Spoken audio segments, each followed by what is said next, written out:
जैसे भगवान को जो फूल देते हैं, आपको मालूम होगा ना, भगवान को जो पुष्प देते हैं तो पुष्प का मुख कहां रखते हैं? भगवान की ओर।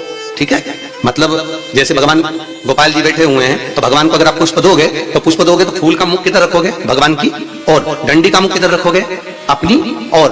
उसी तरह जब अपने कार्य की सिद्धता के लिए अपन कोई कार्य कर रहे हैं, किसी को देना है हमको, तो ये पुष्प का मुख बाहर की ओर रखना। हमको जब काउंटर पर रखे तो सम्मुख रहे कि इससे हमें कुछ प्राप्त हो।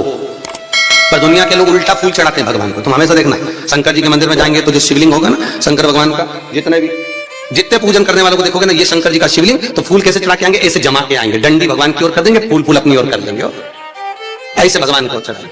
फूल का मुंह अपनी ओर, डंडी का मुंह तुम्हारी ओर, मतलब कांटे तुम्हें चुभे। हमें तो अच्छे लोगों को पुष्प चढ़ाना भी नहीं आता। कितने पुष्प भगवान को देना चाहिए? बोलो रे भाई। भगवान को रिझाने के लिए कितने फूल भगवान को देना चाहिए? बोलो तो। कितने पुष्प भगवान को समर्पित करना चाहिए? महाराज, भगवान को कितने पुष्प देना चाहिए रिझाने के लिए? भगवान को, अब यहां से आवाज आई थी, 4 पुष्प भगवान को समर्पित करना चाहिए। कितने पुष्प? 4। बचपन, जवानी, अधेड़ी और बुढ़ापा। 4 अवस्था संवारने के लिए भगवान को 4 पुष्प दिए जाते हैं। पुष्प देते समय, जिस दिन तुम भगवान को पुष्प दे रहे हो उस दिन हमें कुछ भी नहीं कहना, हमारी तरफ से ये पुष्प भगवान से कहे। पुष्प भगवान से क्या कहता है कि भगवान मुझ में जैसी सुगंध है वैसी इसके जीवन में सुगंध देना। पुष्प कहता है भगवान जैसी मुझ में ताजगी है इसके जीवन में वैसी ताजगी देना। पुष्प कहता है भगवान जैसे मेरी पत्तियों में रस है इसके जीवन में खुशियों का रस भर देना। ये पुष्प कहता है भगवान से। हमें नहीं कहना भगवान से। भगवान को पुष्प दे दिया तो भगवान समझ गए। अब पहले को कौन सी कजन कहा शादी में गए थे राम, तो याद आया स्टेज पे ऐसा लड़का घुटना टेक के, हाँ ऐसे तो पूछा राम ऐसे दे रहा है। तो हमने पूछ लिया भैया ये हमारे यहाँ तो ब्याह में जब भावर होती है उसके पहले जयमाला कराते हैं, माला पिना देते हैं, तो ये फूल मूल का चक्कर तो हमको समझ में नहीं आया। तो हमने पूछा ये फूल काय को दिया है? तो कहा गुरु जी समर्पण के लिए दिया है। हमने कहा बहुत बढ़िया। तो हमने कहा गोभी का दे देता तो सब्जी तो बन जाता है।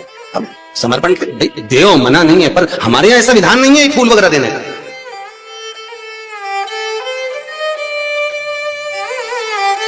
आप भले दुनिया के दिखावे के चक्कर में कुछ भी करो वो अलग बात है, पर हमारे शास्त्रों में ऐसा कोई प्रमाण नहीं कि पुष्प आप किसी संसारिक मनुष्य को दे। पुष्प अगर दिल से कुछ देना है तो वो भगवान को दो, भगवान को समर्पित करो। हाँ कोई गुरु है, सतगुरु है, हम तो उनके लिए भी कहेंगे अगर कोई गुरुजन आया तो उसको पुष्प देने की जगह पत्तियां निकालकर उसके चरणों में बिछा दीजिए महाराज, गुरु के चरणार। जैसे शबरी अम्बा, आप ही की यहाँ की शबरी अम्बा रोज सेज बिछाती थी, बुआरी काटती, लगाती, भगवान के लिए सेज बिछा कर रखती। भगवान आएंगे इंतजार करती, बाट जोती, आएंगे और भगवान आए, भगवान प्राप्त हुए।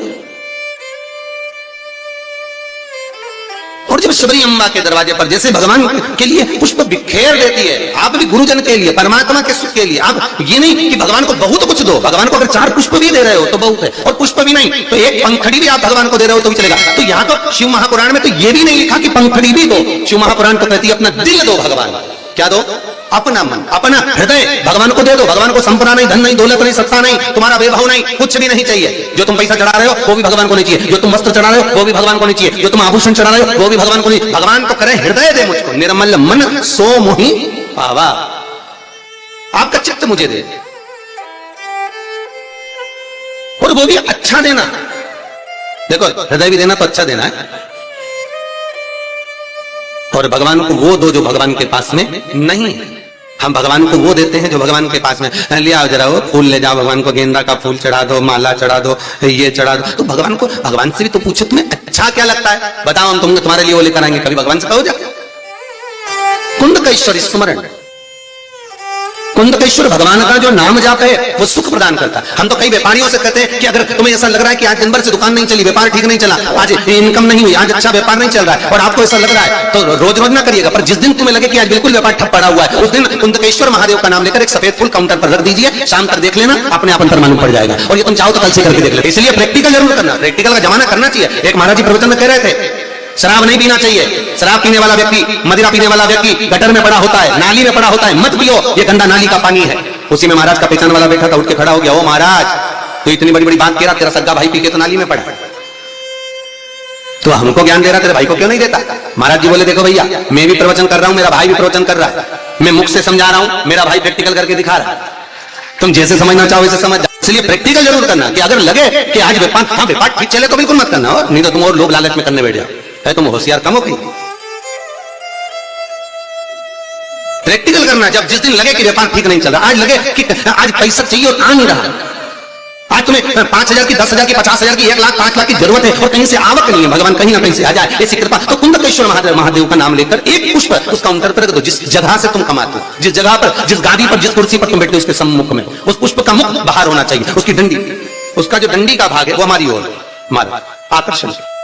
जैसे भगवान को जो फूल दे, आपका व्यापार नहीं चल रहा है तो एक छोटा सा महा उपाय है, जहाँ से आप व्यापार करते हैं वहाँ पर एक सफ़ेद फूल लीजिए और भगवान कुंदकेश्वर जी का नाम लेकर उस फूल को उस काउंटर पर रख दीजिए और फूल का मुंह बाहर की तरफ होना चाहिए, डंडी का आपकी तरफ।